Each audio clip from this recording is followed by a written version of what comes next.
அந்த அந்த காண்டுக்கு ஒரு காரணம் என்ன தெரியுமா?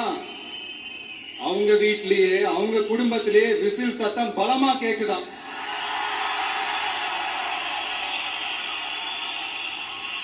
அடுத்த காண்டு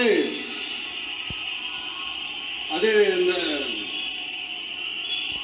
சில பல கோடிகளை கொடுத்து நம்ம தமிழ்நாட்டு காங்கிரஸ பையில போட்டுக்கிட்டாங்க. யாரு? ஸ்டாலின் சார். ஆனா உண்மையான காங்கிரஸ் யாரு பக்கம் நிக்குது? நம்ம பக்கம் நிக்குது.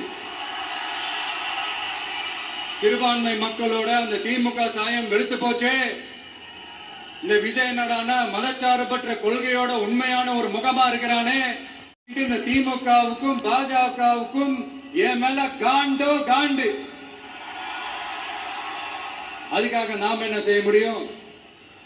இந்த 33 வருஷமா ஒவ்வொரு வீட்டுக்குள்ளேயும் ஒவ்வொரு மனசுக்குள்ளேயும் போறதுக்கு நாம் பட்ட பாடு எனக்கு தானே தெரியும். அதனாலதான் நான் முன்னாடியே சொன்ன மாதிரி கட்சி ஆரம்பிச்சுட்டு ஒவ்வொரு வீட்டுக்குள்ளேயும் நாம் போல, ஒவ்வொரு வீட்டுக்குள்ளேயும் போனதுக்கு அப்புறம் தான் கட்சியாவே ஆரம்பிச்சிருக்கிறேன்.